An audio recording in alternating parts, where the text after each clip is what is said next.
A Musical Life with Joseph Conyers, Assistant Principal Bass of the Philadelphia Orchestra.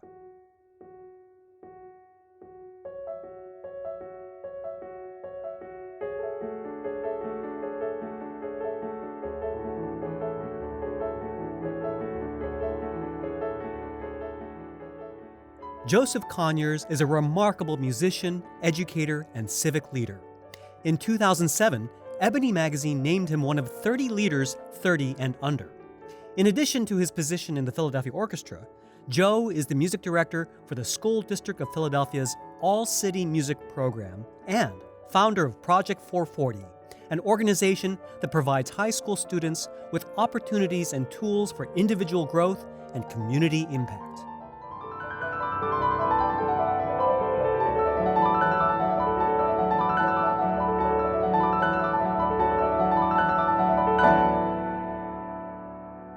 Welcome to A Musical Life. I'm Hugh Sung. Happy New Year. I hope you had a wonderful, restful holiday.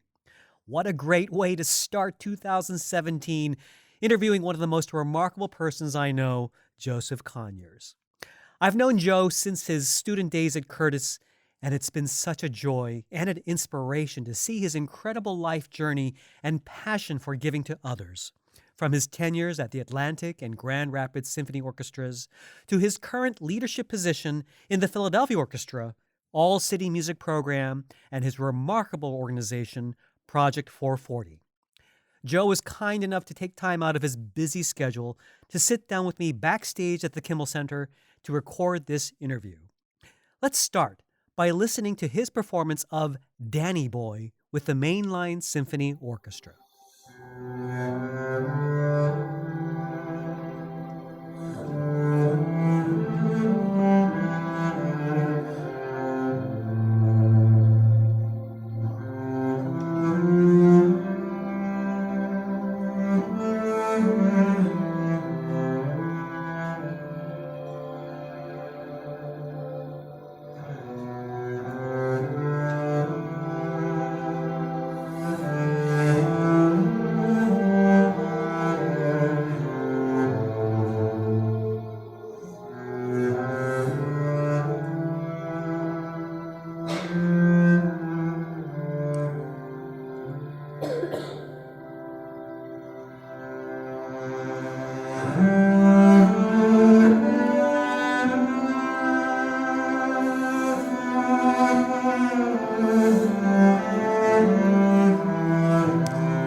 Joe, thank you so much for being on the show. My pleasure. It's great to be here.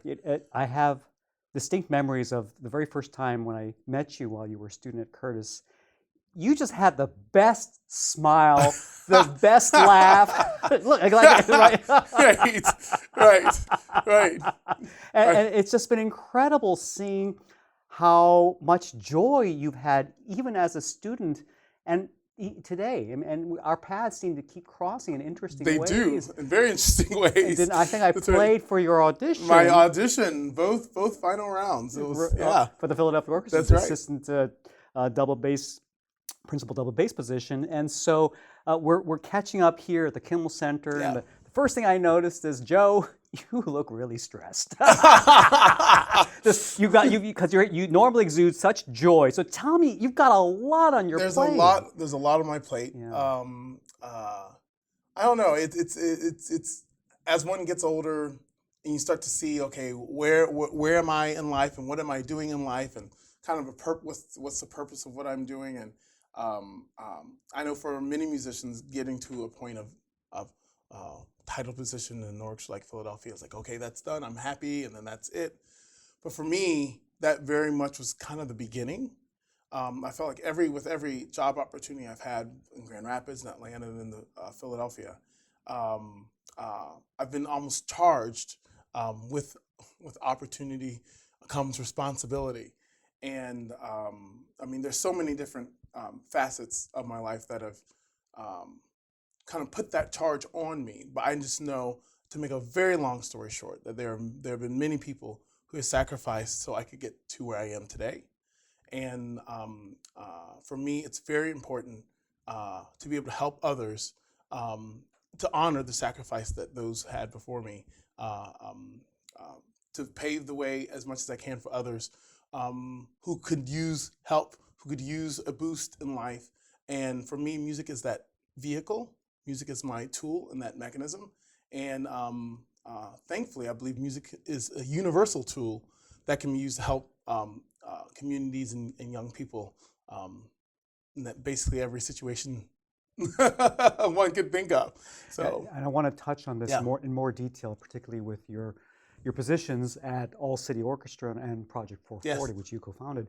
But I want to see if we can explore a little bit about the roots of this, because as you say, and I've seen this in the various orchestras that I've worked with, Right. and in professional circles.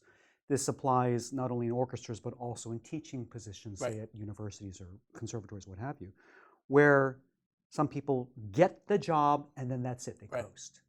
And then, interestingly enough, many times I see them many years later and they haven't grown, Right. they haven't changed. If anything, many times, I've seen that they've actually deteriorated. Right. And if a life event happens and suddenly that job's not there, Right. they're Right. they're in a Right. terrible bind. Right. What's the ingredient in your life? Because taking leadership takes tremendous courage and initiative. I mean, it's very easy. I mean, you've accomplished so much just musically speaking. There's no reason for you to take on as much as you're taking on. Where do you think that passion for initiative and that desire to make the world a better place, but so proactively as you're doing, where does that come from? I believe very strongly I've been given a gift. Music is a gift. Sometimes I don't think, I always sometimes question a little bit, like as far as leadership and that kind of thing. I maybe as I get older, I've grown into that role of a leader. But I mean, things you hear when you're young, and leading by example and treating others as you would have them treat you. To me, these basic core statements, it to me transforms into, I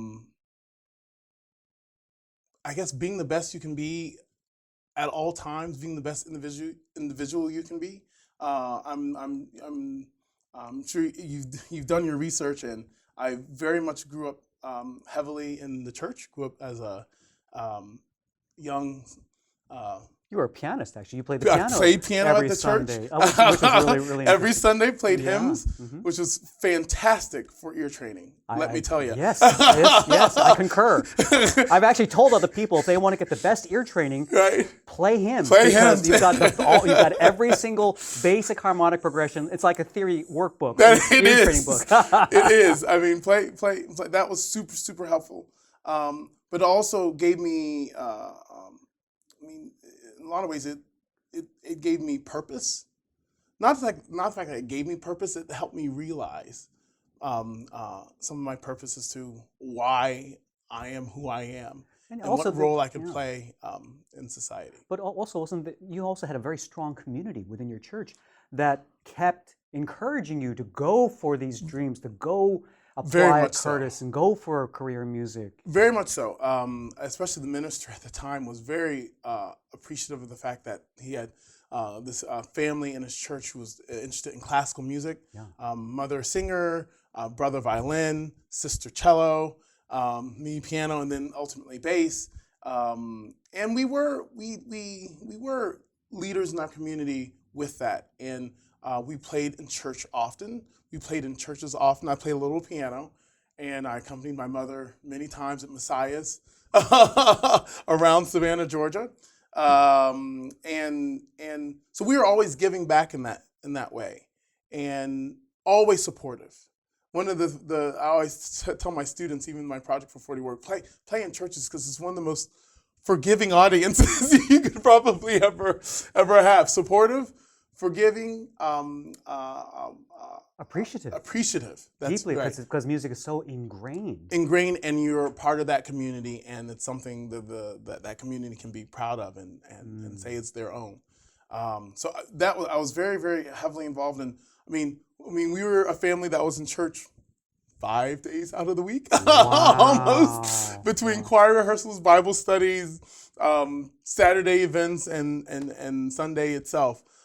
We were there pretty often, so it really was a community, and it's. I think that sense of community, especially as a young person, is not that you expect to have that everywhere, but you see the importance of it.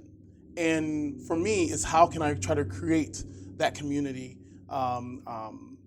in my endeavors? As a matter of fact, at one point, the mission of my organization was community through music in that way.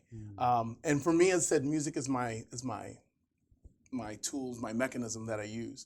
But it's just, and you could ask why music. I think for me, music speaks to me in ways that a lot of things can't. And I think it's very much related to my love of weather and this awesomeness of something that I have no control over. And most people no one has control over. But at the same time, can bring a group of people basically to their knees in awesome respect, because it's greater than we are. And in many ways, for a little while, we're all the same kind of person. We're all the same people. If there's a storm, we all have to find a way to find safe haven. And the power of storms. My big thing was hurricanes. Just as an aside, Yeah. for folks who don't know, you are a huge meteorology buff. Yes, And that's right. right before we started recording this interview, it was really interesting because I actually point blank asked you if it'd be all right to talk about, your faith perspective, Right. because it is a vital part of who you are. Right. And you started talking about how your love of weather is so closely tied to that. Right. So if you could expand on that. No, sure. It's because musically, and whether it's gospel, whether it's classical, 'cause I grew up on gospel, but I also heard classical. And for me, they're two different languages saying the same thing. Very much so. And I think a lot of people don't think of it that way, but the goal is always the same. It's just the mechanism, the language is different to say these things. And Hugh, I will never be able to put in words, but I think you know exactly what I'm talking about, and your listeners, many of them will understand that there's a power in music that so hits the soul that for me, words can come close, but it's so much the human experience is wrapped up in these great masterpieces from composers for the last few hundred years, and just in forget even classical music in that regard, but just music and its role in society. That coupled with that awesome power of what a hurricane is. Every second in a Category 1 has the same energy as an atomic bomb going off. Wow. Every second. I didn't realize. It's just incredible that intense amount of energy required, while at the center there's absolute peace. The sun is out, and there's calm, and To me, it's an awesomeness, Hugh, and I wish I was more eloquent in that way in putting it in words. But it makes me realize that I am not, I'll put it this way, I am not the one in control. And that said, with the gift that I have through music, while I may not be in control, I feel very much charged, having been given this gift, to be able to use it to the best of my ability to try to help to make the world a better place.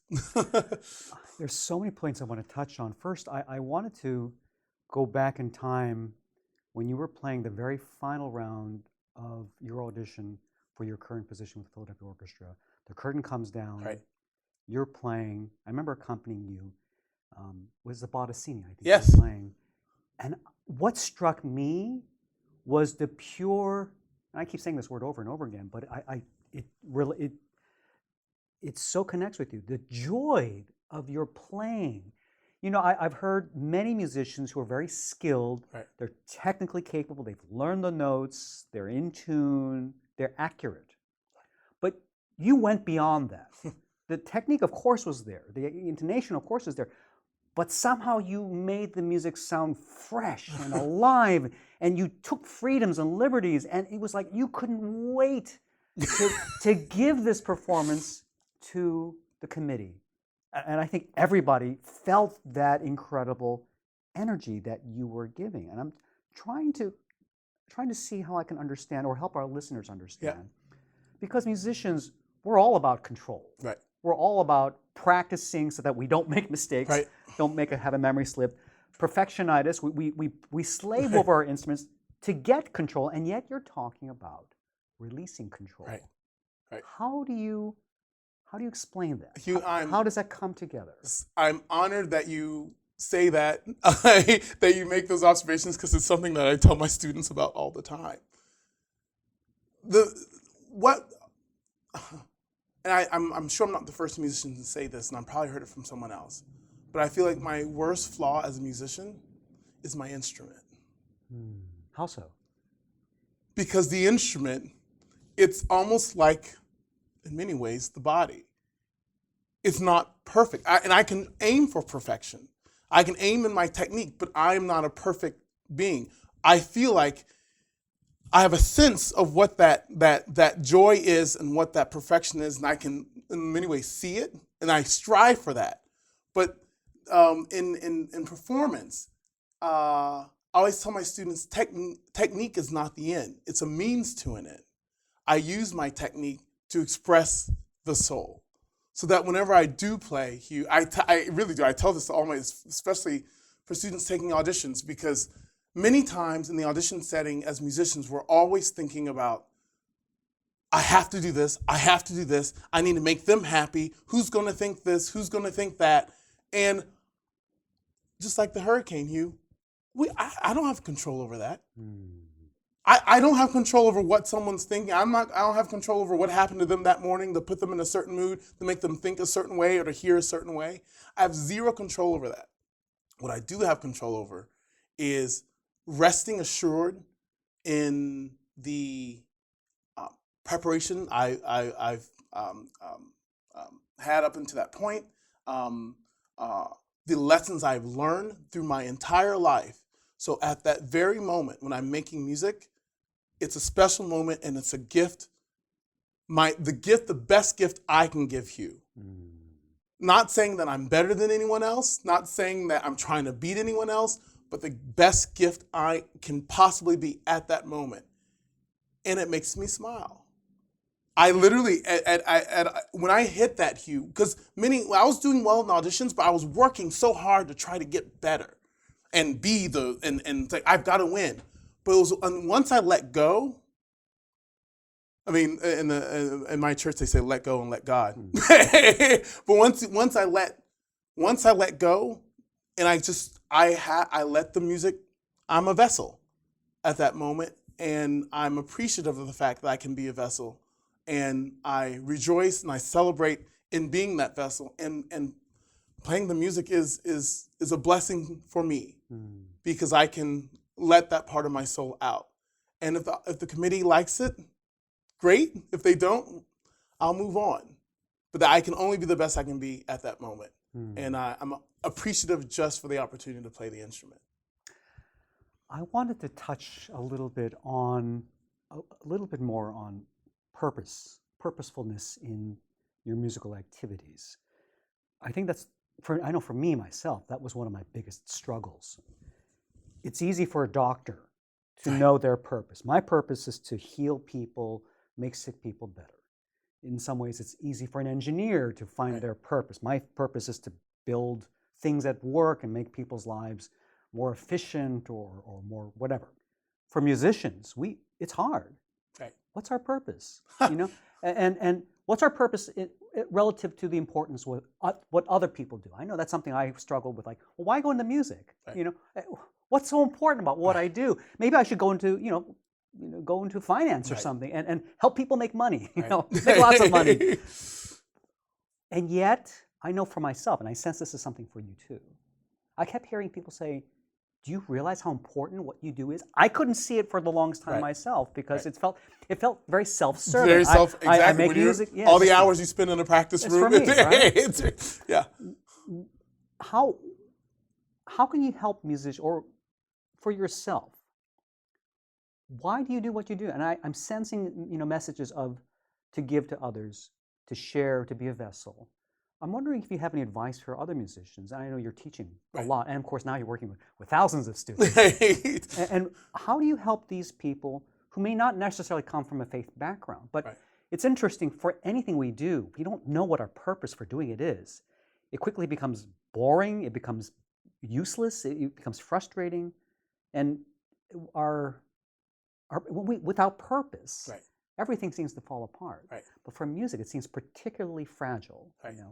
And on the one hand, we spend so much time on our technique, and yet we don't spend a lot of time on why. Can you maybe speak to that? I can see that coming from two ways. One is I think the easy one. I hope I don't forget the first. But the easy one is as I said, the technique is not the end; it's a means to an end. It's for us to be a vessel. So that's one. So what does that mean then, to be this vessel? Well, if I've been given something, not so unlike a doctor who might be given the skills and the knowledge to be able to operate on someone and operate physically on someone, I very much feel that music, in many ways, we can be surgeons for the soul. And I totally just came up with that on the spot, but it works. We know many times, and we see it more tangibly now with programs like El Sistema in Venezuela. We know the power of what music can do, how it can encourage, how it can bring people together. I mean, music has been with us since the beginning of time. We just happen to spend a lot of time taking it to the next level so that we can then become that vessel. So just like the performance is not, or how can I say, the technique is not the means to an end, being on the stage and being the performer is not the end either. Because we have to actively become ambassadors and literally spread the message, tell the story about how great this beautiful art is and how it can affect people for the rest of their lives and for generations to come. I mean, the reason I play bass today is because my mother, from very humble beginnings, heard classical music on the radio and thought it was beautiful. That was her connection. Not realizing that was a literal blessing for her at that moment, because she then wanted to pursue singing. She never pursued singing on a professional level, but she sang, and all her kids did play classical music. And one of her children is now the assistant principal double bass of the Philadelphia Orchestra. And all because of that one connection. So when I work with young people, I'm like, you are powerful folks, guys, because you have no idea what impact you might have with the one connection you have with the community you serve with your instrument in your hand. That makes you a powerful person. We can very much be ambassadors for music. We can be ambassadors for community through music. We can be ambassadors for education and how music can be in many ways an equalizer for those with great means and for those with very little means. And for me, that's just super exciting. So then playing on the stage of Verizon Hall isn't just about playing for perfection and getting the notes right, but it's actually telling a story, spreading the good news, if you will, about the power of what we have. And to me, Hugh, that's very exciting. I think one of the issues with the industry is for so long, we've been so proud of ourselves. And it stopped becoming about, it just stopped becoming about people and experiences, but how well we did and how well we played and how many recordings we made. Meanwhile, communities in which these great musical institutions sit almost became neglected. I'm speaking very globally, of course, every situation is different. But for me, I see it as tremendous opportunity.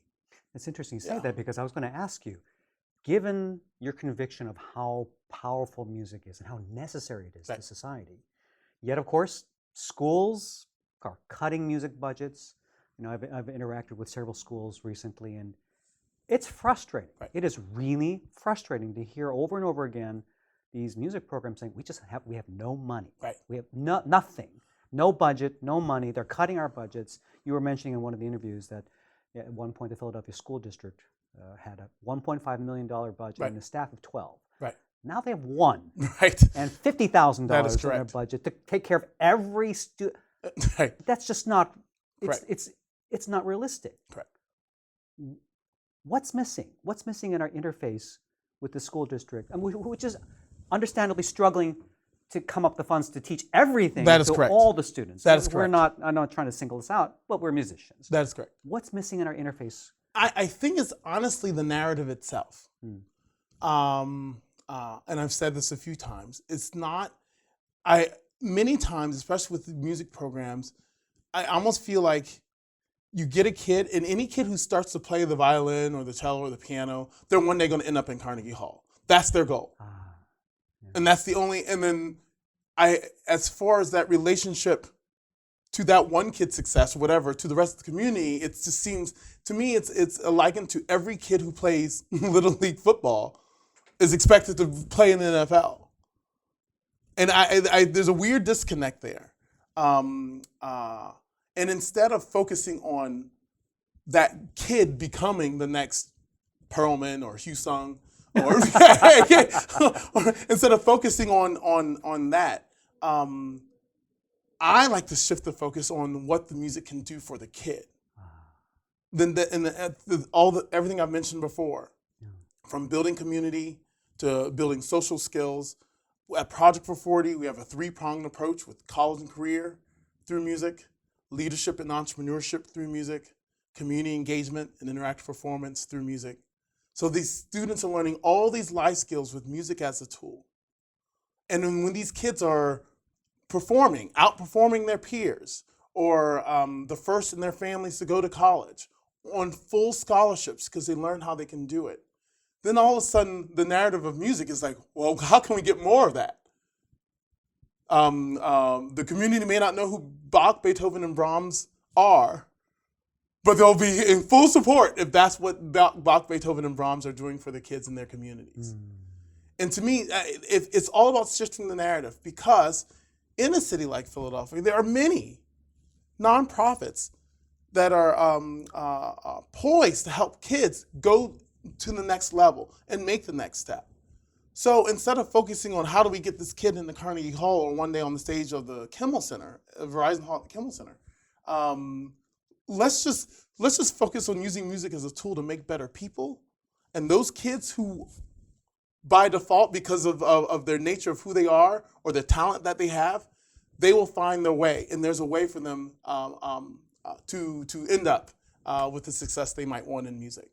But it's less about that and more about opportunities and music as a tool to create opportunities for students everywhere.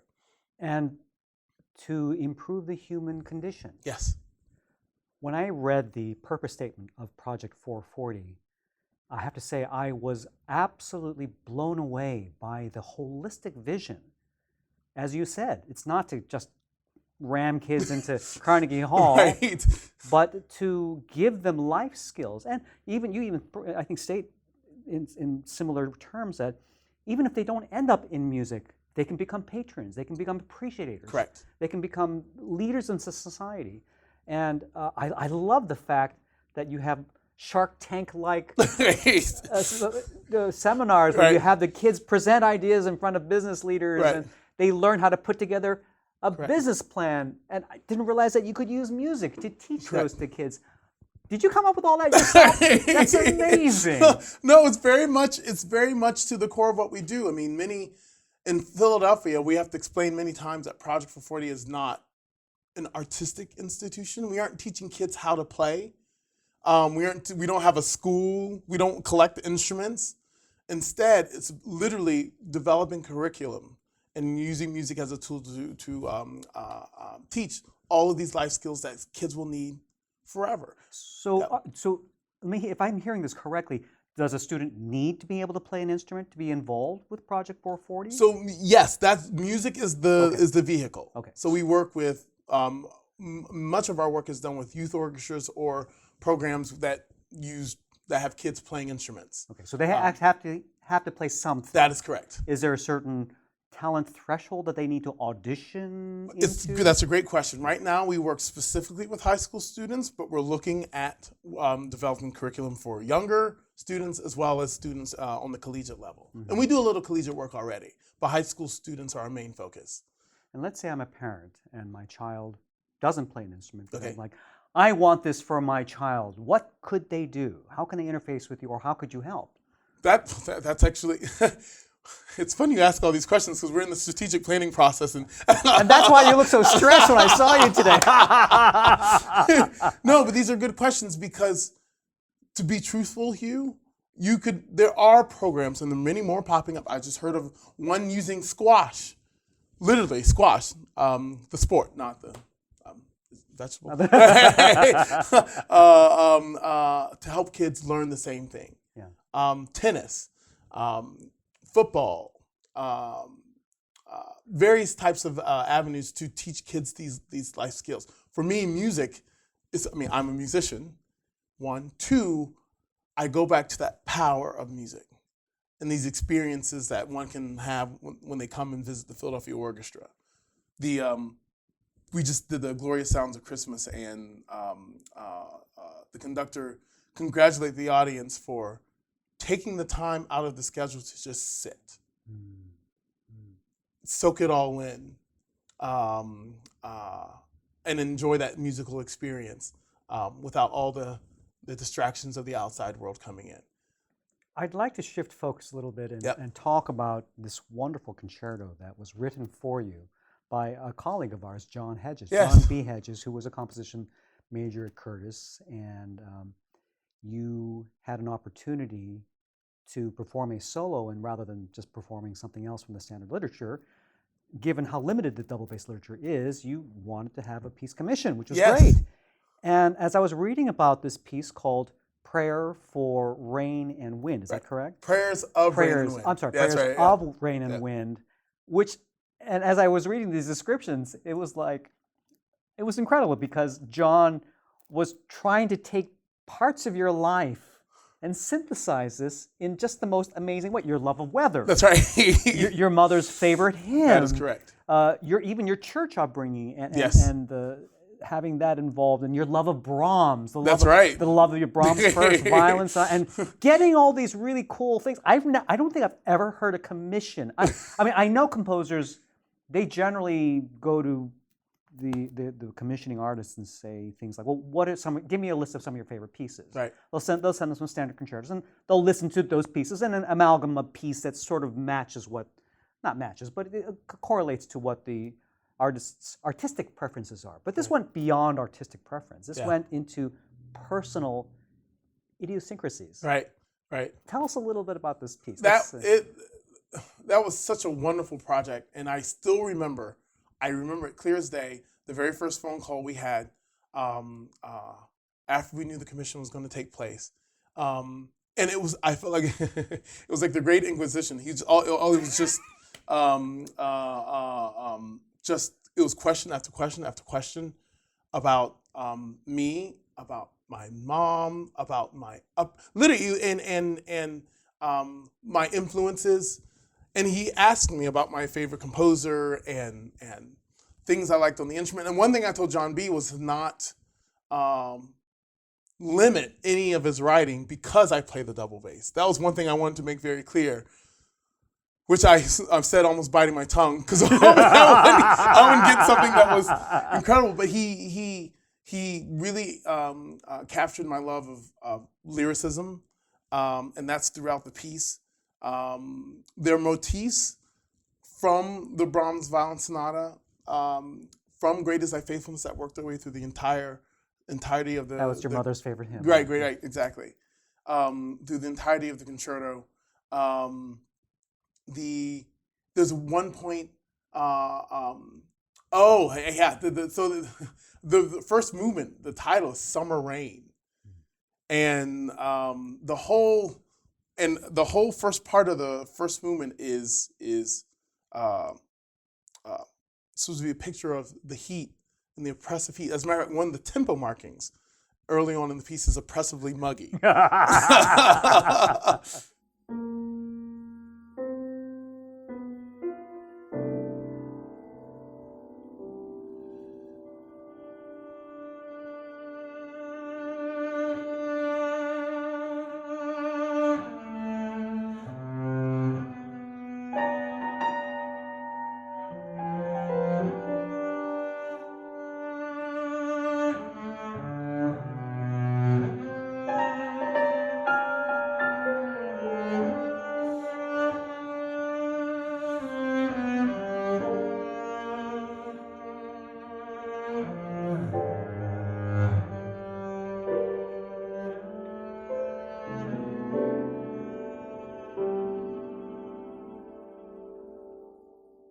There's a weight in this kind of reaching and searching through the first cadenza until finally there's a big buildup, kind of like this hope and this momentum, and then we're left with the bass and the piccolo in duet, kind of reaching, going higher and higher together, which is completely ironic if you think about the double bass and the piccolo in this duet in that way.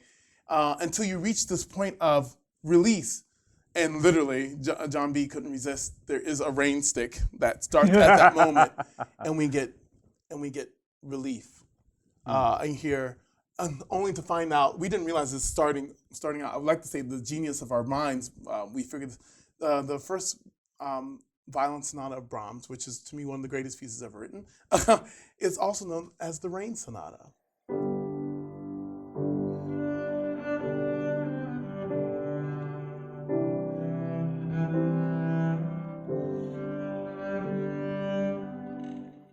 Now that's something The Rain Sonata. No. And I remember I was at a master class at Curtis with the cellist, and she goes, whenever I think Brahms, I think of water.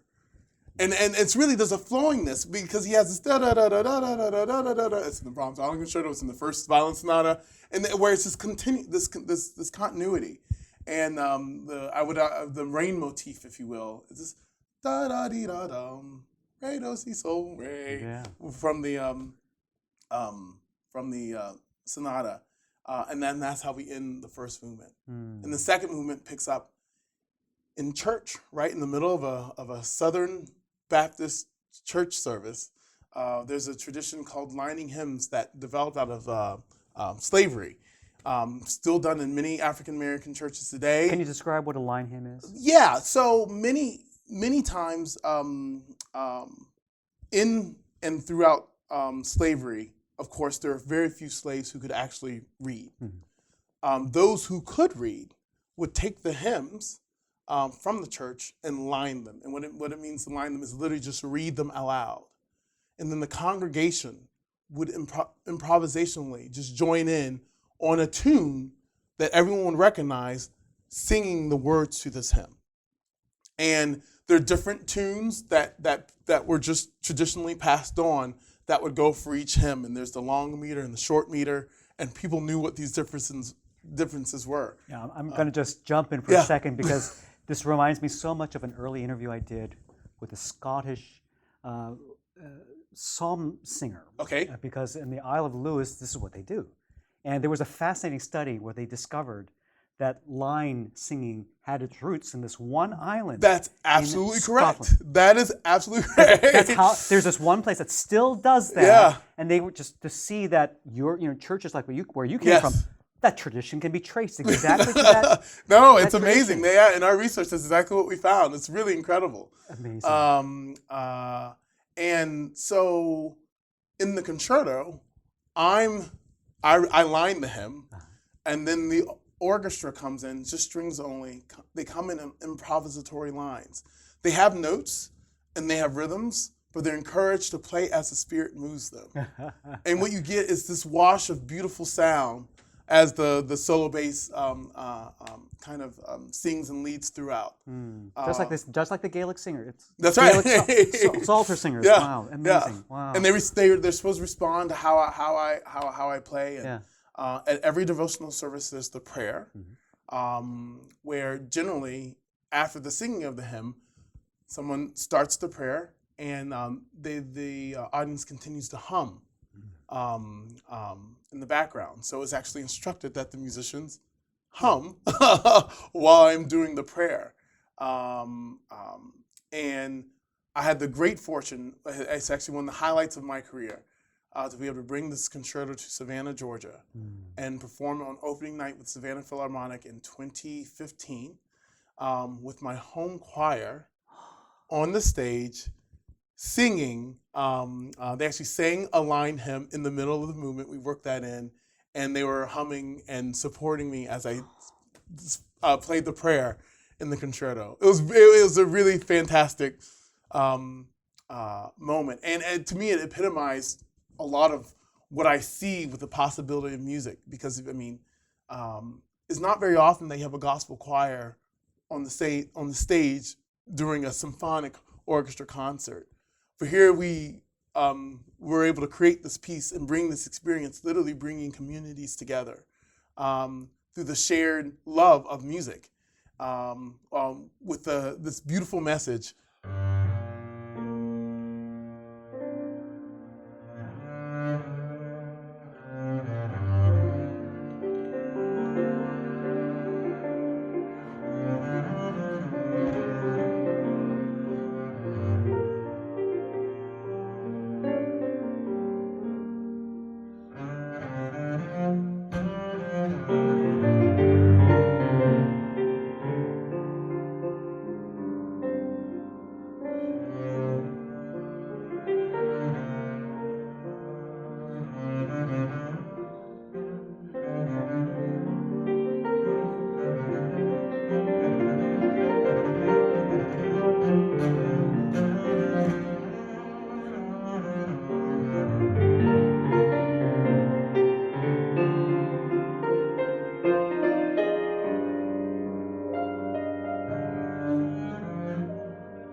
So did John B. double major in psychology or psychoanalysis?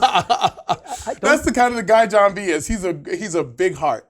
Wow. He's a very big heart, and he's such a teddy bear, isn't he? I'm so happy that he was able to write the concerto, and it's just I really do feel like it's a bit of me, with the third movement being a movement called Storm Winds. And the only reason I laugh is because I think in the first program there was a typo, and they forgot the R in storm, so it was Storm Winds. But I was like, this is exactly the way they would say it in the South. Storm Winds. There you go. It's perfect. With the motif that goes throughout, and Ravel, splashes of Ravel, and these color. Cool. yeah, it's just a really, really fantastic piece. You know that some of the best composers really are the best psychiatrists. Yeah. I think of Ravel in particular, Hmm. and how so much of his music, it's like a a psychiatric evaluation of the characters that you can Right. hear. And it's interesting because I've been interviewing several film composers. Okay. And it's just so cool to hear how they can psychoanalyze a character on screen. I'm wondering, in addition to the wonderful psychological and personal and spiritual elements that were infused to give character to this concerto, was there a narrative as well? You seem to allude to some sort of a narrative in the first movement. Do you think there was an overarching narrative that John was sketching out for you in terms of where your life is moving towards? It's funny you say that. In John B's program notes for the piece, I believe he ends it with, I can't remember the exact words, but it's a celebration of life. Yeah. And it works to me. That works perfectly. To me, that's the overarching big picture narrative, from the struggle of the heat to the relief, and the prayer brought upon in that movement to ask for the relief, and the relief comes. The prayer of the second movement, which is not a prayer for anything specific outside of a prayer for, one could say, even just humanity in that moment.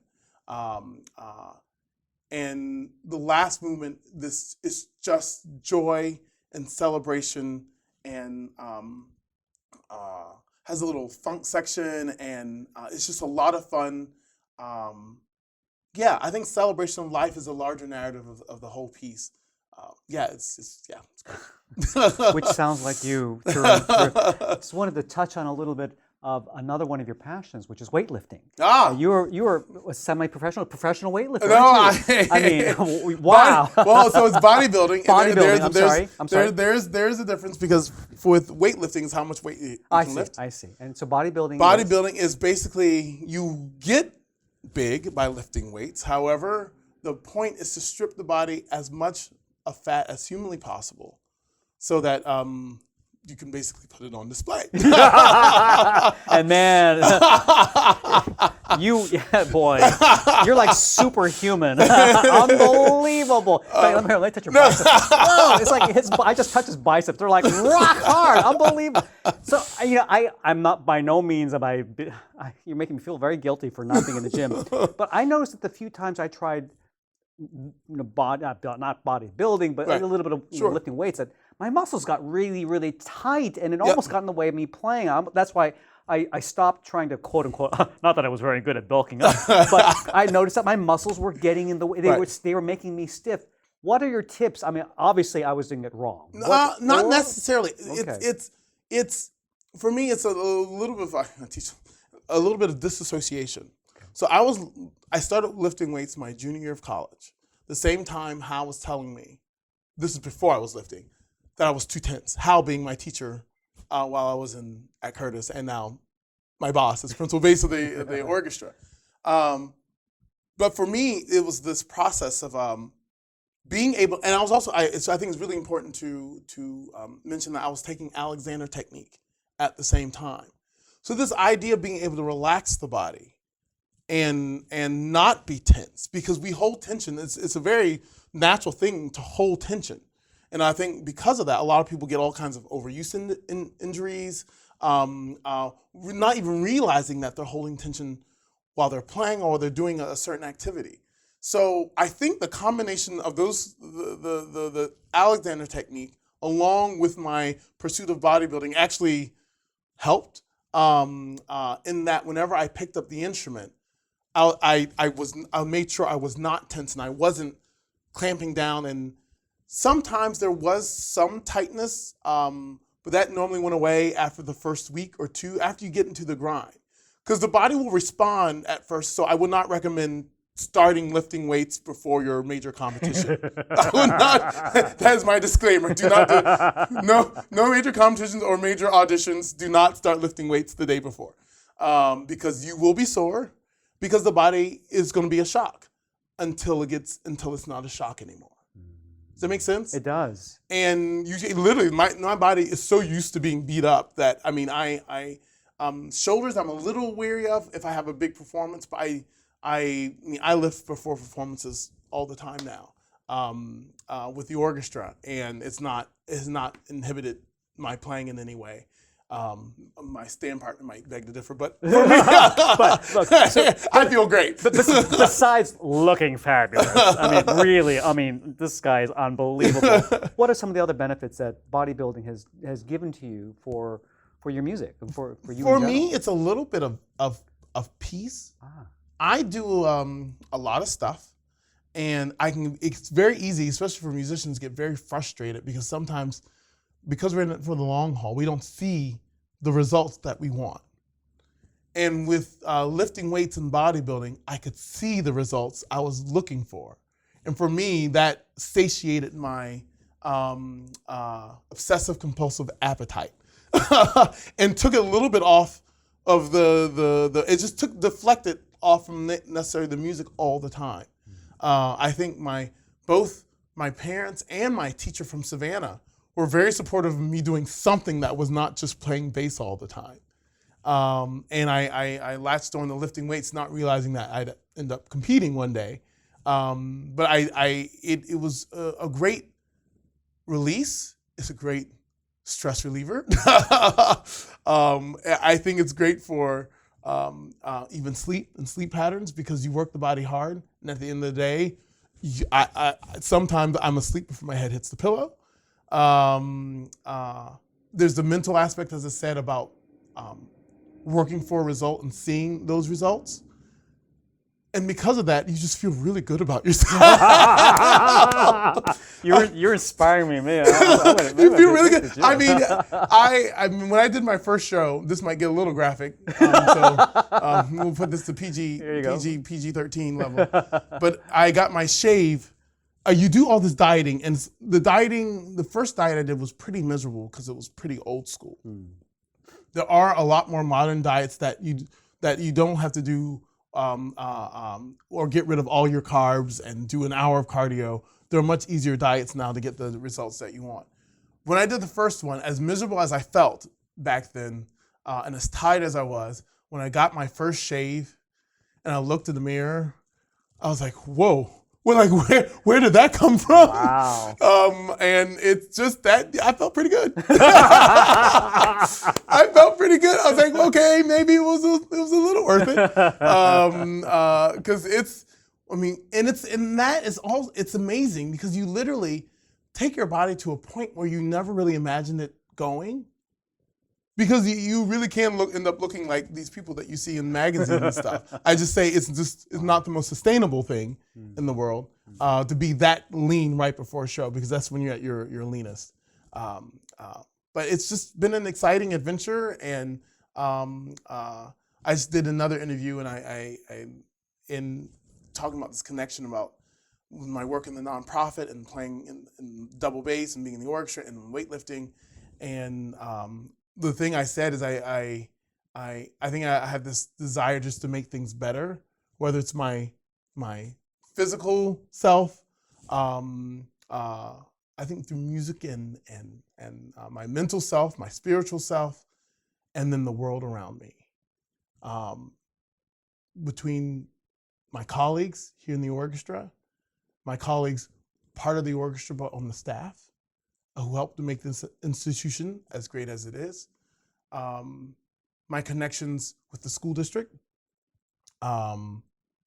because of the fact that things have been so depleted, how can I, even if I might be just the little old bass player from Savannah, okay, maybe a little bit bigger bass player from Savannah, what role can I play to make things better for them, for those kids who need it so desperately and are so huge, they're so hungry for it. And as tired as I might get sometimes and as stressed as I might feel sometimes, whenever I work with them, it's the some of the greatest joy I can have because they're so appreciative, and they will then want to spread the message as well. And it's just wonderful and great, and I want to keep doing it as much as possible and change that narrative of what music means in a community and what it means to children in Philadelphia. That said, there's some very exciting conversations taking place and some exciting things going on in Philadelphia. And if I could say I played a role in that makes me happy. I will continue to do what I can and fight where I can. But there's some really fantastic things that are in the works that makes me very excited about the future of music, the future of music education, the future of the Philadelphia Orchestra, and it's great. Joe, we are so fortunate here in Philadelphia to have you as such a joyful leader in our community. And I have to say personally, it's been such an honor to be your friend and to just to see all the amazing things that you're doing and to make the world a better place. Thank you so much for taking the time to be on the show. My pleasure, Hugh. Thank you so much. The pleasure's all mine. For links to Joe's organization, Project 440, visit the show notes at amusicallife.com. While you're there, be sure to sign up for our newsletter to get the latest updates on future episodes. You can also subscribe to A Musical Life through iTunes or with your favorite podcast playing app and get new episodes automatically downloaded onto your smartphone, tablet, or computer. If you enjoy these stories about making music and the things that move our souls, please tell a friend about this show and consider posting a short review on iTunes at amusicallife.com/review. Thank you for your support. Until next time, I'm Hugh Sung, and I wish you a musical life.